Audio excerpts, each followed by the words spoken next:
Hello again, everyone. You're joining us for another episode of Executive Platform's Blueprint podcast series. My name is Jeff Nix. I'm head of content and research. My guest today is Danielle Hansen of JBT. It is a provider of technology and equipment to the food and beverage industry. Danielle is also an adjunct professor with the University of St. Thomas.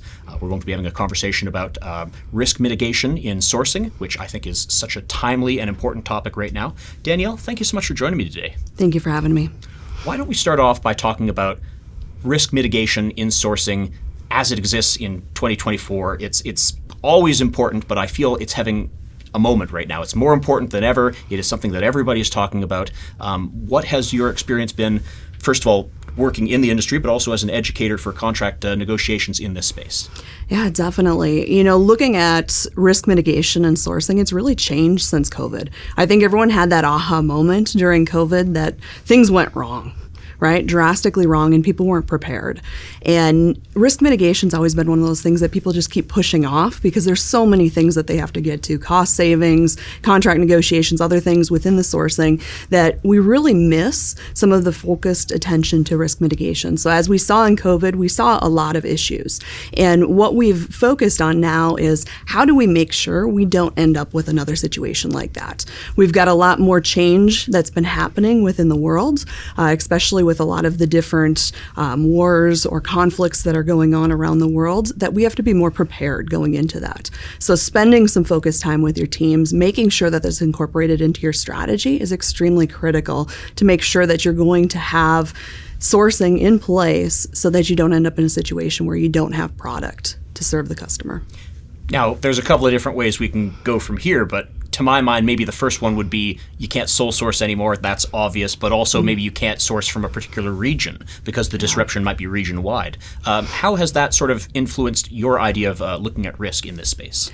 Yeah, definitely. We're looking at it from a global standpoint. Where is the best cost country for us to actually put sourcing in? But then also look at it from the standpoint of if we just sole source in one country, we leave our supply chains in a situation. Should there be a flood? Should there be a fire? Should there be something drastic from a conflict situation?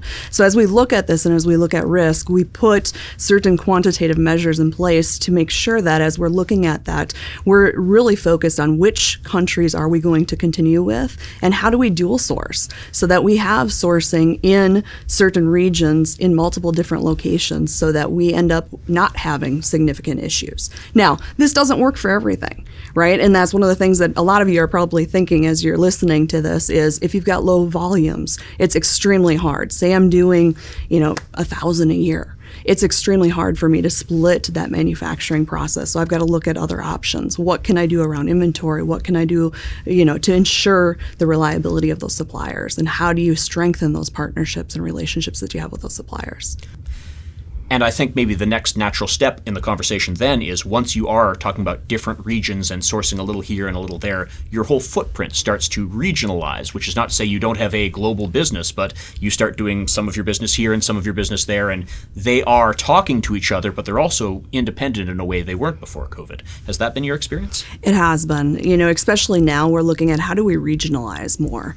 How do we focus on manufacturing for the area that we're in? So if we're looking at India, how do we make sure that our manufacturing footprint is in India so that as we're going forward, it's easier from a supply-based perspective and we can also supply into that market? So we're doing a lot more of that at JBT. Mm-hmm. Is technology part of how you're finding answers to these questions? Are you using different tools than maybe you were 5 or 10 years ago?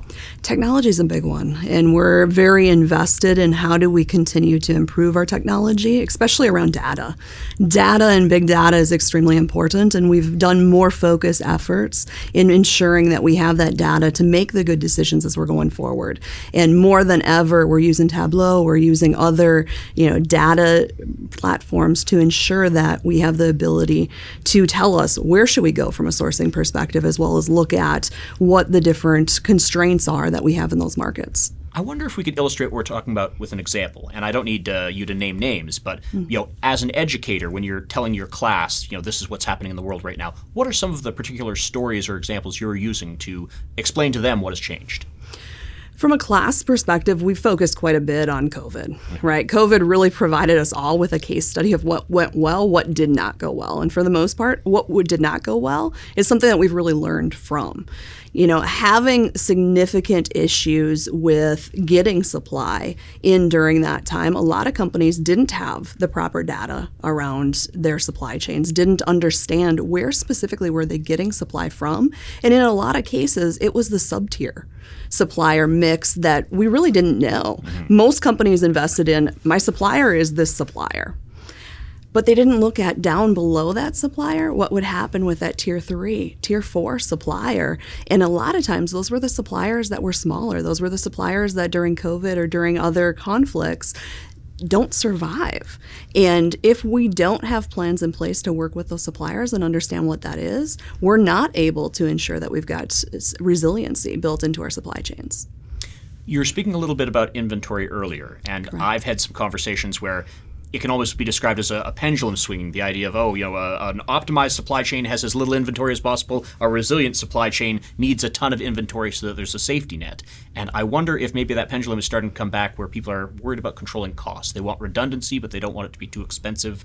It's a no-win scenario a little bit, but I wonder if you could speak to your experience with that conversation. Inventory is a hot topic today. It wasn't 20 years ago. When I started my career, inventory wasn't something that sourcing people were actually even focused on. That was generally something more tactical. It was something the buying and purchasing teams were focused. Now more than ever, we have to be focused on inventory because we've got a lot of it. Those salespeople did a phenomenal job telling us during COVID that we weren't going to get this product.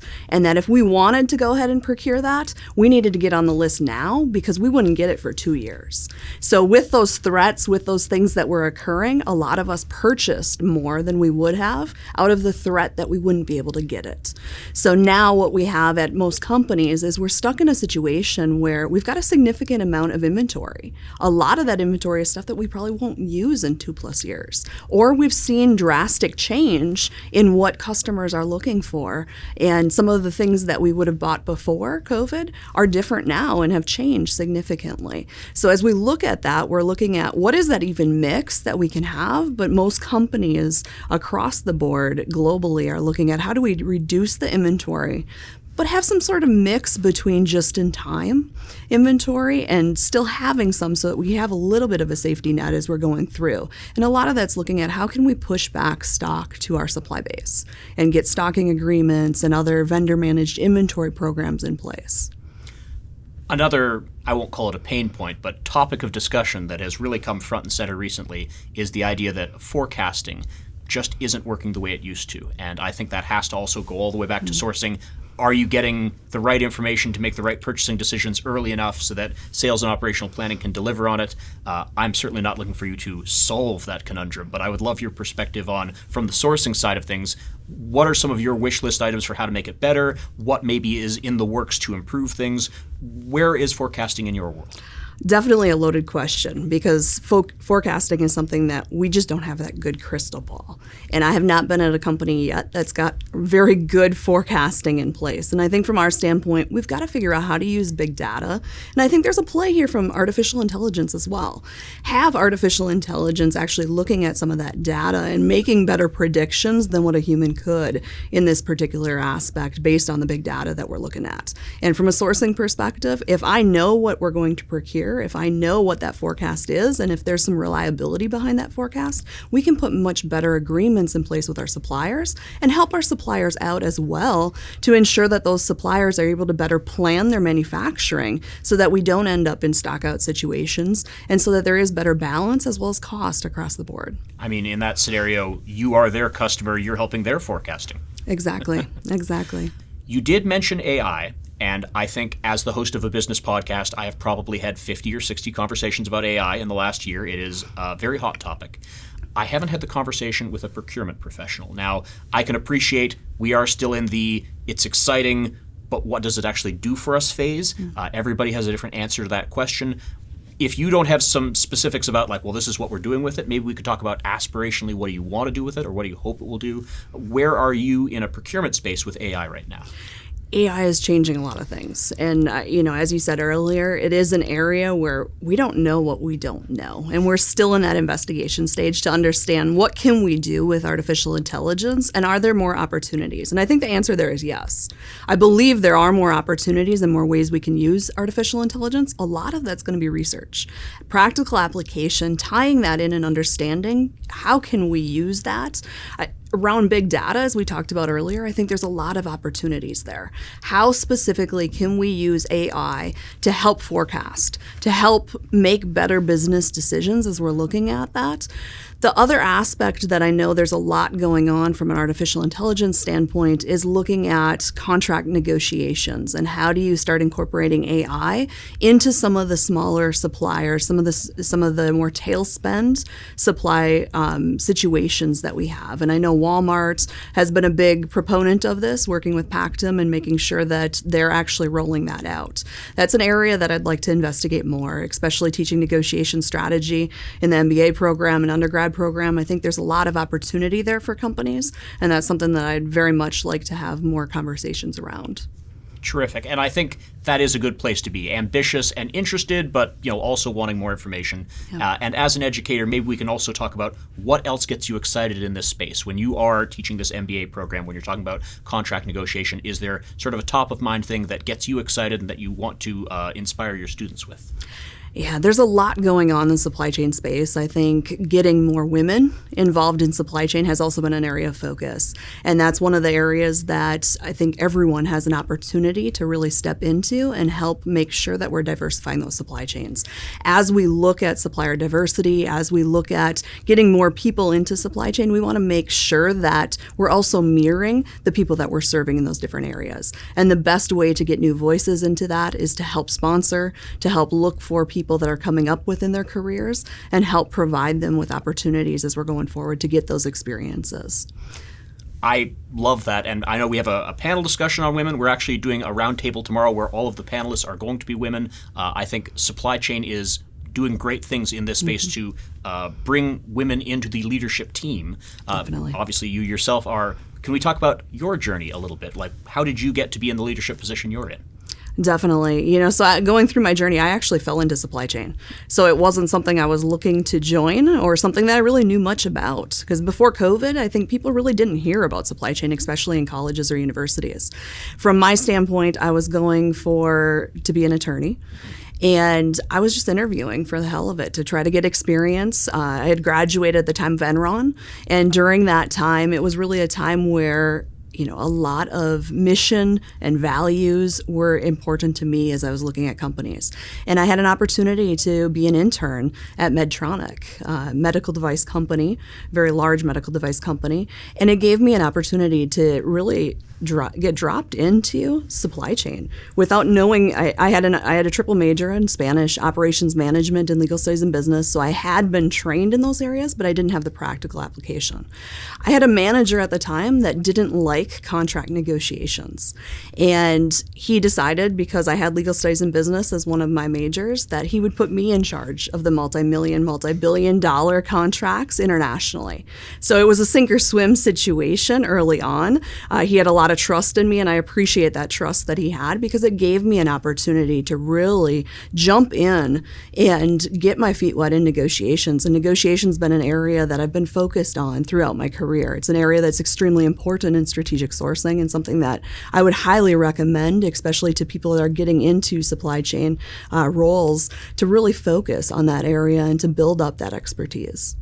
And it's so interesting, you started off by saying when you were in school, supply chain really wasn't on people's radar. I would say within the supply chain space, procurement is its own vertical, that there are people who have a supply chain career and never touch procurement. And there are people who have an entire career in procurement and then they don't go into the logistics side of things at all. It is Definitely. A fascinating space. Have you always been in the procurement side because of your contract negotiating background? Like, this is where you've built your career? Yeah, so when I was coming in as the intern at Medtronic, they actually were going to bring me in for a tactical buyer. And because my boss had seen the expertise that I had on the legal side, he dropped me into that side instead. So I have grown my career in global sourcing. I have some experience in supplier quality, leading some supplier quality teams, as well as focused on continuous improvement in Lean and Six Sigma. I've got my black belt. So as adjunct professor who is teaching people who presumably might be looking at this as a career. What advice do you have for young people who are getting started on this path?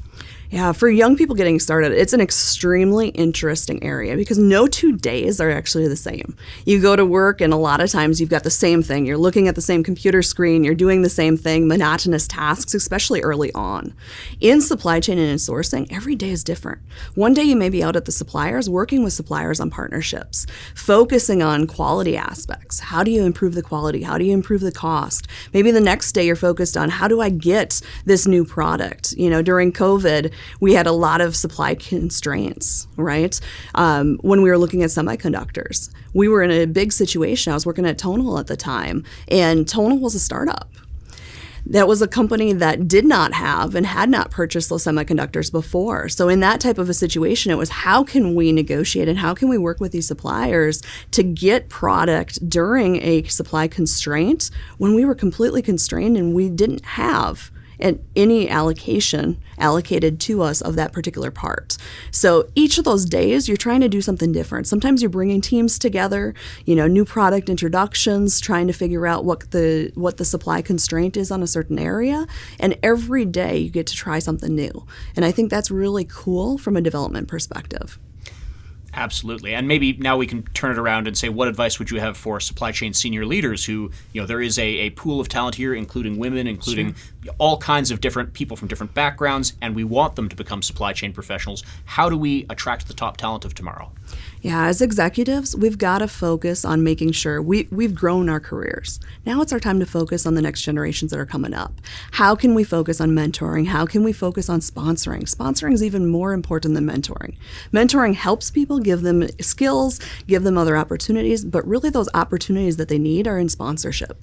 They need us to lean in as executives. They need us to focus on how can we help develop the career path and trajectory for this person, making sure especially that people, that are minority representatives have opportunities to grow P&Ls, have opportunities to do mergers and acquisitions and other things that stereotypically are set aside for the white males.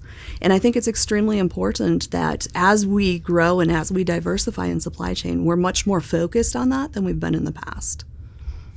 I wonder if we can connect this to where we started with the idea of supplier risk management, which is such a huge and pressing issue. This is one of the challenges that there are opportunities for fresh faces, new ideas, new expertise to be built. What are some of the ways that senior leadership can say, all right, we need to diversify our supply chain and our sourcing, and maybe regionalization is an opportunity for these young leaders to try things? Oh, that's a good point. I believe that to that point, it is an opportunity to get more, especially younger people, involved in some of those transitions. And as we're looking to regionalize, those are huge projects, right? Regionalizing a supply base is a huge project. It's a huge uplift. Getting them to partner, some of the newer people coming into the organization, getting them partnered with people who have been in supply chain for a much longer and more mature period is extremely important because that's a good opportunity for those two people to work together and to see different things and learn as they're growing through that with kind of a mentorship assigned to them. And it builds problem solving. It engenders a sense of authorship and ownership over a project. I think it's a very exciting time to be a young person in the supply chain space. Definitely. And I think the other aspect too is we always think about the more mature person mentoring the less mature person. I think one of the other opportunities that we have is technology has completely changed. Even 20 years ago when I was in college compared to where it is today, it's completely changed. I look at my daughter who's 15 right now, and she's using artificial intelligence in her daily life. She's using it to plan out what she's going to do.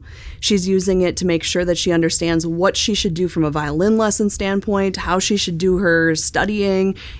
AI is through everything that she's doing. And I think those less mature people in their career, we've got an opportunity to work with them because we've got a lot of things that maybe we don't know. As executives, sometimes we get a little bit away from these newer generations coming in, and it's an opportunity for us to learn from them as well. And I believe that's important as we look at how do we bring new generations into the working world. It's a two-way mentorship. It's not just a one-way mentorship. I'm so pleased you mentioned that. Earlier, you were talking about the importance of mentorship versus, just giving people opportunities. Mm-hmm. And I almost had a follow-up question about reverse mentorship at the time, but I didn't want to derail things. Sure. I am fascinated with the idea that many supply chain executives, when they were getting their education a few decades ago, it wasn't one thing. It was, here's the logistics space, here's the procurement space, and there are people who their education is there, and today they are leading large organizations, and they don't necessarily have to have expertise in everything. They can reach down into the people below them and say, I need to learn this, I need to learn that. But it is its own conversation, because that can be very intimidating for a senior executive to grab a 20-something or 30-something and say, show me what you do. That can be awkward for both of them. Mm-hmm. As an educator yourself, do you have some tips for people who maybe aren't that familiar working with young people who are trying to have that two-way conversation of, you know something I don't, but I also want to be a resource for you in your career? Yeah. What advice do you have? We have to remove the stigmas, right? We've got a lot of stigmas that, I got to be an executive, right? I know everything.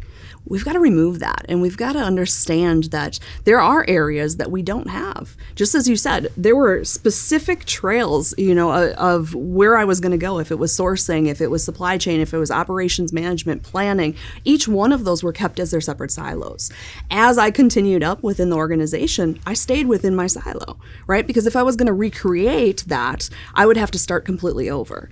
And for most of us, we didn't get that opportunity as we went through. One of the things I really recommend to the younger generation, make sure you're jumping around in those different silos, because it benefits you later on in life when you are managing across those silos, to make sure that you've had experience and exposure in each of those different areas. But as we look at this, it is important that we're really engaging each other. And what I would recommend is executives, don't be scared to ask someone for their input. Ask them for their perspective, because not only is that going to help you and give you a different area of focus and a different experience level, but it's also going to bring new insight. Things that you may not have thought of before from a different generation, and we shouldn't be scared of that. We should be looking at that as, how do we really take that and run with it? And at the same time, in having that conversation with that younger generation, we're also helping to develop them. We're giving them that opportunity to be heard. We're giving them a voice within the organizations, and that's extremely important, especially for talent retention. Making sure we're empowering people, making sure that people feel that they can have those conversations without being scared about them on either side. We have a lot of conversations about talent retention, especially from the idea of being an employer of choice. Mm-hmm. And I think in the supply chain space, one of the things you can do to be an attractive company to work for is give people opportunities to grow, try new things, learn new things, and be hands-on with real-world projects. And it sounds like that's exactly what you're advising. I think that's a great idea. It definitely is. And that's what I advise from a teaching standpoint as well. I make sure that in my classes, it's actually the practical application, because oftentimes that's what's missed when you go to the university level, is that practical application. Making sure that you're able to not only talk about the techniques, but actually apply them. And that application piece is extremely important for people to learn. We have covered a lot of ground in this conversation, and I really appreciate your time. Sure. If there were a couple of things that you want to highlight for people and have them think about further, what would you want those bullet points to be? With regards to some bullet points to think about, I think it really is, how do we sponsor people more than what we've done before? Because that's extremely important as we look at sustainability, even within supply chain. Making sure that people are growing their careers, making sure that people are getting the opportunities. And it doesn't need to be just focused on the same people over and over, but let's diversify that. Let's make sure that we are getting more diversity into our supply chains as we move forward into the future. Well, what a great note to end on. And I feel like I could have a conversation with you for another 20 or 30 minutes, but I really appreciate the time you've already given us. Thank you so much for joining me today. Thank you so much. You've been listening to another episode of Executive Platform's Blueprint podcast series. My name is Jeff Mix. Let's do it again soon.